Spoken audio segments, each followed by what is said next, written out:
Oo, yung mga dambuhala siguro hindi natin nakita yung hearing sa ICI kay Speaker Martin Romualdez, kay Congressman Sandro Marcos, hindi natin nakita yon. So wala doon ang taong bayan. May mga pangalan na lumabas, hindi natin maintindihan kung paano na isama ang ilang senador. Yun dun sa kongresista, may mga pangalang sinama pero wala namang nangyaring pag-attend nila sa ICI para ipresentahan sarili nila. So, napangalanan si Garjola, napangalanan si Momo, pero wala naman tayong naririnig na sila'y natanong. So, sa akin, walang katorya-torya yung mahiya naman kayo after 156 days, wala pa rin tayong nakukulong. Opo. And maliban dito sa sinasabi nga na baka budol lang itong nabanggit, parang nasanay na ba ang administrasyon ngayon sa mga ganitong mga pahayag tapos hindi na mimit or hindi na isa sa katuparan? Kumbaga magtaka pa ba tayo? Manibago pa ba tayo dito sa mga pangyayaring ito, Prof? Admar, hindi na eh. Doon pa lang sa paglagda doon sa EO 94, yung creating the ICI, nakita natin yung mga reklamo, walang pondo, walang secretariat, walang tumutulong.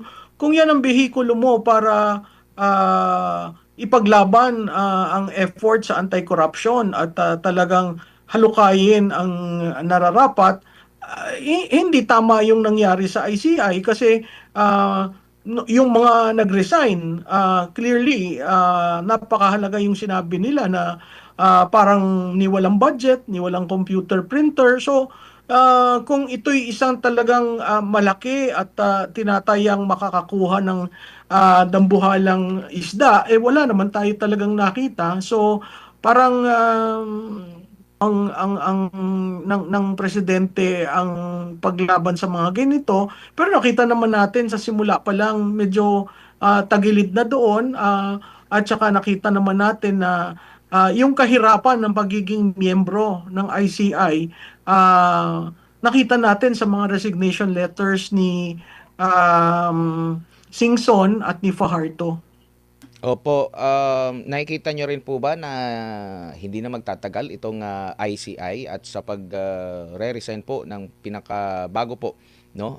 Yung isa sa mga miyembro, do you think na minus pogi points ito sa gobyerno? Dahil di pa nga natatapos eh, wala pa nga yung sinasabing malaking isda.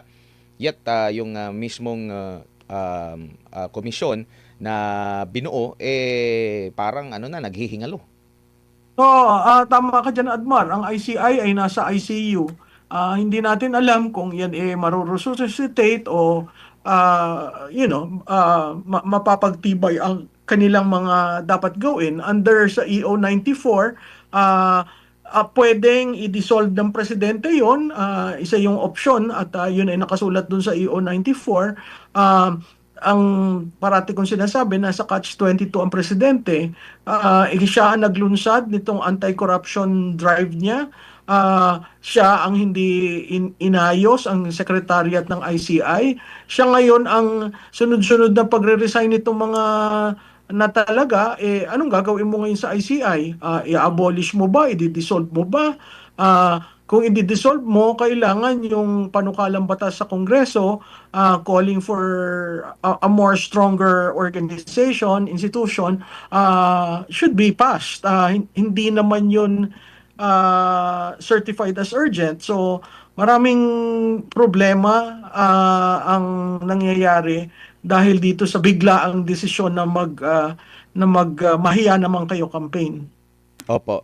Sa nakikita nyo po, ma'am, yung dito sa mga nag-imbestiga po, no, sa maanomalya, nabulgar na sinasabi, ang administration niyang nag-umpisa, eh marami na po ang mga nag-imbestiga dito. Naunguna nga dyan yung Blue Ribbon, nagkaroon pa nga ng dalawang magkakaiba, no, na tawag nito, magkakaibang leader, no, pinuno ang Blue Ribbon at saka ganun din dito sa ICI po.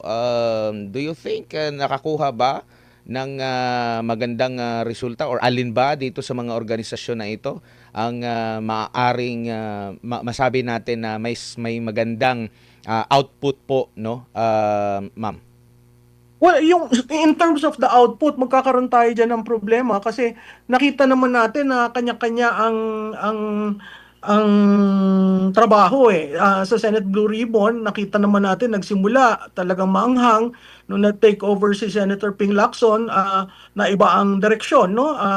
Ngayon, nagsasalita siya na yung mga revelasyon sa listahan ni Congressman Leviste, at saka yung sinasabi niya na magpakatotoo ang DPWH sa mga lumalabas, hindi natin maintindihan kung ano nangyari na, no? Ang Blue Ribbon under ni Chairman Marcoleta may minority report, at clearly doon sa minority report, meron siya dong link analysis na kung sana na ipagpatuloy lamang, no, hindi siguro ganito ang kalalagyan natin ngayon. Nag-testify noon si Undersecretary Cabral under the Marcoleta-led Blue Ribbon Committee. Si Gutesa nag-testify doon, yung bigla ang at abrupt na pagpapalit ng liderato ng Senado created a totally new push, at naiba talaga yung direksyon sa Blue Ribbon. So, saan tayo kakapit? Dahil sinabi rin ni Senator Ping Lacson, tapos na yung kanyang paghihiring at mukhang wala na siyang makukuhang mga witnesses. Kung ganun ang ganun, wala talagang mangyayari dito sa ating mahihakayo campaign ng Pangulo. Dahil on both sides, mahirap naman sa House kasi marami dyan ang maiipit dito sa mangyayaring kung tutuhanin na kaso ng ombudsman. So, napakahirap yung sitwasyon. Nalusaw lang din ba yung naging naratibo nila na pang anti corruption dahil dito sa mga output po, Prof? At Mark, kasi alam mo ang problema nga dun sa anti-corruption advocacy, parang iniisip lamang, wala talagang plano. Katulad nung sinabi ko dati, walang exit strategy. Hindi mo alam sino ba talaga, saan ba pupunta. So tuwing papalapit tayo ng papalapit, biglang proprotektahan ang liderato para hindi umabot sa kanya. Ako nagtataka dun sa nangyaring may minention si congressman ko, tas immediately nagbitaw yung mga opisyal na yon. Bakit hindi pinatawag? Bakit hindi tinanong? Bakit nandyan lang pero hindi na sila tinatawag? So, biro mo yun ay DBM Secretary, ang DPWH Secretary, ang ES. Di ba napakahalagang malaman ng taong bayan ano ba talaga nangyari? Kasi hindi maliit hindi sentimo hindi sinsilyo yung nawawala. At kung titingnan natin, 3 taon nangyari yung insertions from 2023, 24, 25, which means planado. At as early as pagkaupo, may ganun ng programa. Kasi kung walang ganung programa, hindi lalaki yung insertions at magpapatuloy. Opo, sa lakas po ng kapangyarihan, lalo na sa executive po natin po, ma'am, no? And at the same time, siguro pati na rin sa Kongreso, pero ang sinasabi kasi sa Kongreso, maraming mga na-involve nga dito sa manumalyang flood control projects. Given po dun sa mga available na mga information, mahirap ba talaga na mag-prosecute ng kung sino? Mahirap bang magpapanagot ng isang big fish dito? Considering po, grabe yung kapangyarihan nila. Ang dami nilang arm para mag-imbestiga. Meron silang malawak na kapangyarihan po. Prof, ganito ba kahirap na parang wala tayong naririnig nga, gaya nga na nabanggit natin kanina, walang mga big fish na parang pahirapan para sa kanila, or talagang nahihirapan silang mailihis, or sapat na sapat yung kapangyarihan ng ating pong gobyerno para matukoy kung sino talagang responsable po dito sa korupsyon na ito, ma'am? Admar, parang wala namang nais talagang tumbukin kung sino no? Parang linilihis, minsan ginugulo, katulad dito mga release ng mga dokumento no ng mga proponents. Nag-release si Congressman Leviste, tapos ang DPWH hindi man confirm or deny. Parati kong sinasabi, ang paper trail na andyan sa administrasyon, ang money trail na andyan sa administrasyon. So, dun sa tanong mo, sa tingin ko wala naman talagang objective na malaman kung sino. Kasi pag nalaman, malalaman mo kung sino yung pinakatuktok. Kasi yung pinakatuktok ang nagpumirma ng budget. Ah, Katulad ngayon, ang PR wala siyang Christmas break dahil pag-aaralan. Pag-aaralan mo, babalik ang Kongreso ng 29 para mag-decide. Kung hindi mag-agree, we're probably entering a period where yung dating budget ang gagamitin hanggat mag-agree, no? Ano ang hindi pinag-aagrihan? Yung insertions uli. Ngayon, ang unprogrammed fund, ang pangalan na standby fund. So, malinis ba yung nangyari? Sa tingin ko, mas marami tayong hindi boboto dun sa kinalabsan ng bicameral. Opo, ma'am, good evening. Si MJ po ito. Ma'am, yung hamon po, no?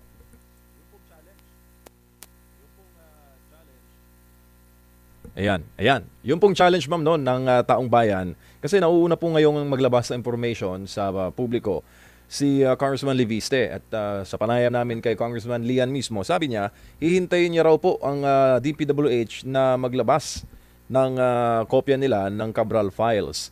Tingin niyo po, ma'am, kakasa kaya ang DPWH sa hamon na yan, ma'am? Sa tingin ko hindi. For the simple reason na nakita naman natin si Secretary Dizon na bago umapir sa bicameral, lahat na binibitawan niyang salita, utos ng presidente, instruksyon ng presidente. Gagawin natin ito dahil sinabi ni presidente. So, kung titingnan mo ngayon, mahalaga kasi si Undersecretary Cabral dahil siya ang nakakaalam ng mga dokumento. Oo, binigay kay Congressman Leviste, pero sino mag-authenticate ng listahan na yon? Hindi si Congressman Leviste. Kaya nga nagugulo eh. Kasi ang sinasabi ni Congressman Leviste, binigay ito sa akin ng September pa. Ang tanong ko, bakit hindi mo ilabas? At bakit hindi, at doon sa pagkasabi niya, at nagpapasalamat siya kay Secretary Vince kasi WH na kung ano yung nandiyan kay Congressman Leviste, yaan mismo ang Cabral Files. Ba't walang nagkakaganon? Bakit? Kasi liniligyan na nila ng technicality, ng legalist, no? Na I cannot authenticate the work of Yusek Cabral. I cannot, can it be admissible? Yun ang malaking question. Kasi walang personal knowledge dun si Congressman Leviste. Wala rin personal knowledge si Secretary Dizon. Ang pwedeng magsabi na oo, gawa yan ni Yusek Cabral, yan nga ang Cabral Files, si Secretary Bunoan. Kasi si Secretary Bunoan ang nag-utos kay Yusek Cabral na gawain eh. So, kita mo yung elements, yung pieces of the critical elements to establish the paper trail, wala. So, ang parati pa sinasabi, ihambing daw dun sa NEP, o sino yon? Di ba si Secretary Pangandaman, hindi naman nagsasalita. O, ihambing dun sa insertion ng proponent ng small committee. Hanggang ngayon, walang naglalabas. Nagbago na ang speaker, pero hindi linalabas yung listahan. So anong ibig sabihin nun? Lahat tayo ay parte sa budol na ginagawa dahil ang taong bayan galit na, pero wala tayong nakikitang naglalabas ng mga dokumento. Walang nagsasabi na ito ang money trail, ito ang dun nga sa question na ghost project, wala silang total. Ilan ang total ng ghost project? Kailan mas maraming ghost project? Noong 2023 ba o noong 2025? Lahat ito, kaya nagkakagulo eh. Paano ka magli-lead ng anti-corruption campaign kung hindi mo sasabihin bilang presidente, ilabas niya ang listahan. Bunuan, i-certify mo. Amina, ito ba talaga ang nasa NEP? Doon natin mabubuo. Wala namang ganong instruction. So, anong nangyayari sa atin? Naghihintay tayo sa wala. Pero ang danger dyan, dumadaos-os ng dumadaos-os ang tiwala ng tao sa Pangulo. Ha? Ang sinasabi ko nga, this is the historical crisis of trust. No? Bakit? Kasi nawawalan na ng tiwala ang tao. At pag nawalan ng tiwala ang tao, lame duck ang Pangulo. Opo, at alam mo ma'am, marami po nagko-comment ngayon and they are agreeing to your sentiments. At sa tingin din po ba ninyo ma'am, itong ginagawa ni Congressman Lian, kasi nung nakausap namin siya, same program, this week, sinabi niya po na pag may mangyari man sa kanya, abay nagbilin siya na ilabas yung buong Cabral list. Meaning, talagang buwis buhay yung kanyang ginagawa for his part, for the crusade ma'am, na mailabas yung tamang impormasyon sa publiko. Ma'am. Ang problema ay institutional. This is syndicated behavior eh.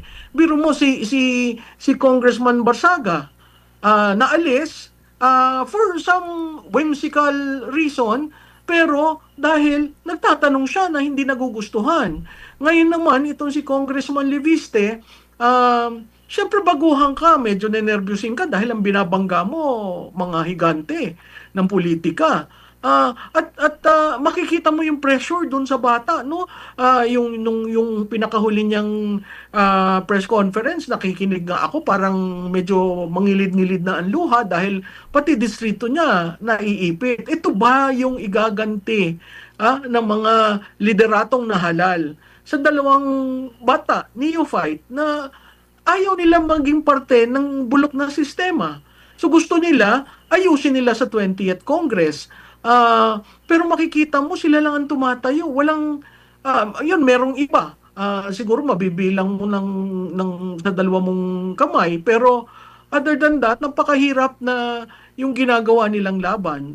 Sumasaludo ako kay Congressman Leviste sa tapang niya, pero alam niya kung anong kahihitnan ng kanyang pagsabi ng ganito, no? Hindi pa natin nahihimay-himay ang deluge of documents that he released, no? Ako na-alarm dahil may mga private individuals na proponents. Ngayon lang ako nakarinig ng isang budget na isang pribado ang nag-identify ng proyekto.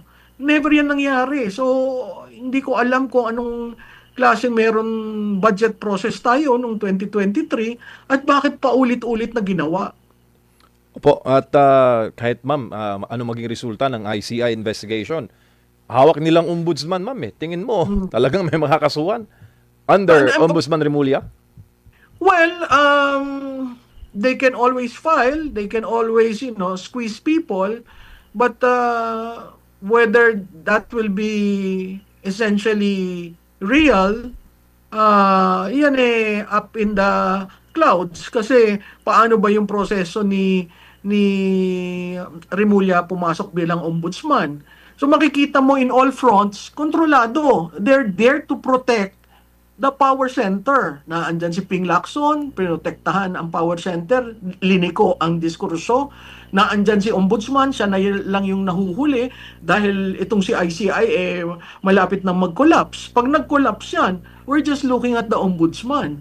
And what did the ombudsman say? It will take him 6 to 9 months to even, file a case against Speaker Martin Romualdez. And by that time, you're just buying time so that things would be better for the president.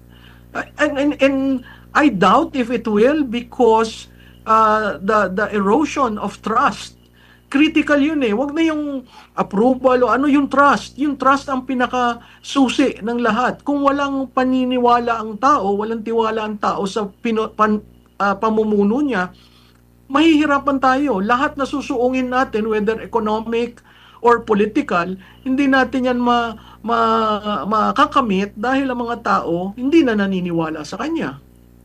Ma'am, marami po ang nagtatanong ngayon. Yun nga, yung sinabi niyo po kanina na institutional yung problema. At ang taong bayan ay nagdidemand ng swift solution. Ano sa tingin niyo ma'am, yung nakikita niyong solusyon para po mabigyan ng hustisya ang milyon-milyong Pilipino na nagdarasal po na magkaroon ng hustisya sa kaban ng bayan? Siguro ang number one doon i-release talaga. I-release yung small committee, sino yung proponent, i-release yung listahan ng NEP, kung yaan yung kay Cabral na nasa NEP, o sige, kailangan mo kasing pagbanggain lahat yung mga listahan na yan bago mo masabi sino nakakuha. Kasi pwedeng nasa listahan ka pero hindi ka na-releasean. So kailangan yon. Kailangan i-reveal ng House of Representatives sino ang mga legislators nila na kontratista. Hindi ba yun very clear? May conflict of interest doon. Certainly. I-reveal nila. Hindi nga ako tumatawag na i-ethics eh. I-reveal lang nila. Kasi yung pagre-reveal ng mga datos na yan, napakahalaga para mag-isip ang taong bayan. Hindi na ako yung i-ethics mo, hindi ang taong bayan ang hindi maghahalal sa kanila. At yan ay nararamdaman ng mga kongresista. Ngayon, dun sa legislators, sino nag-allow ng ganyang kalalaking insertions? Totoo ba na yung lumalabas sa isang media organization, yung kalihim ng edukasyon ay malaki ang nakuha. Yung na dati siya finance committee. So may kuwan may makikita kang paulit-ulit. Kung ikaw ay finance committee at appropriations committee, may say ka, malaki ang kabig mo. Kung ikaw ay speaker, ikaw ang senate president, may say ka, malaki ang kabig mo. So makikita mo yung command responsibility, tapos sasabihin mo ang presidente walang kinalaman. Ang anak niya ay napakalaki, 12 billion. Ang pinsan niya napakalaki. 'Di ba? So kung titingnan mo, magsabi na sila ng katotohanan. Kasi kung magsasabi ka ng katotohanan, doon siguro kakalma ang taong bayan at doon na tayo magde-decide na ano ang kailangan gawin. Kasi doon sa survey namin, itong last quarter, ang taong bayan is after accountability, hindi resignation kaagad. Yung account.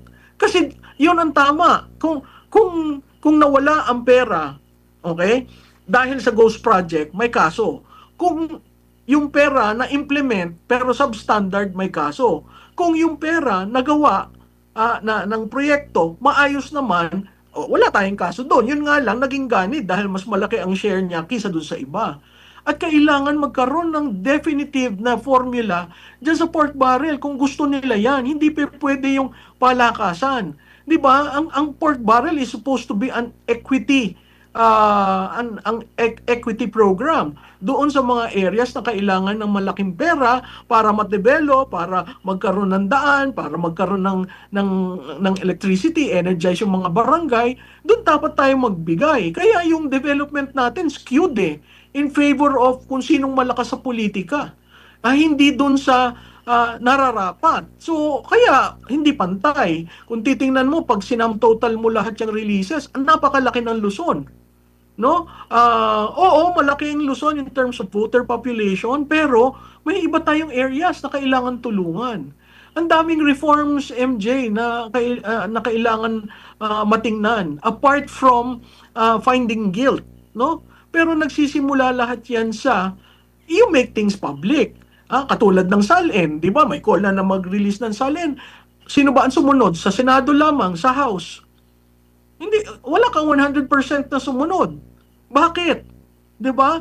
So, yun yung challenge din sa bagong leadership na si Speaker D, although ang talaga nagpapatakbo si Congressman Sandro Marcos, kailangan pakita sa taong bayan na tumutupad sila, hindi yung budol. Opo, sa tingin niyo po maapektado yung kanilang political capital din dito, ma'am? Kasi nabanggit ni Vice President Sara, mga paninira sa kanya. Ano yan, bahagi yan ng pagharang sa kanyang posibleng kandidatura for 2028. Hindi po ba sa mga nakalipas, merong sisiraan, meron ding nagpapapogi. Kaso, hindi epektibo yung kanilang paninira, hindi rin epektibo yung kanilang pagpupogi po, Prof. Oo, Admar, no? Sa tingin ko, dapat pag-aralan nila yung strategiya nila. Kita mo yung kay Madriaga, biglang nag-fall ng dot. 'Di ba? Parang ang init-init nila, grabe ang salsal nila sa media. Nung sinabi ni BP Sara, hindi ko yan kilala, hindi ako pumupunta sa jail, Bureau of Jail. Tapos bigla nagsabi si Secretary Remulla, hindi siya ang pinupuntahan, iba. So, hindi tama yung script. Sino naglabas ng Madriaga? 'Di ba? Makikita mo may kanya-kanyang spheres of influence na nag-ooperate yung mga operators nitong administrasyon na ito. They may not necessarily be aligned with the administration, pero sige, si Vice President Duterte, siya pa yung umaangat. Clearly, hindi siya nag-benefit dyan sa flood control projects. Hindi siya kasama dyan sa kaguluhan na yan.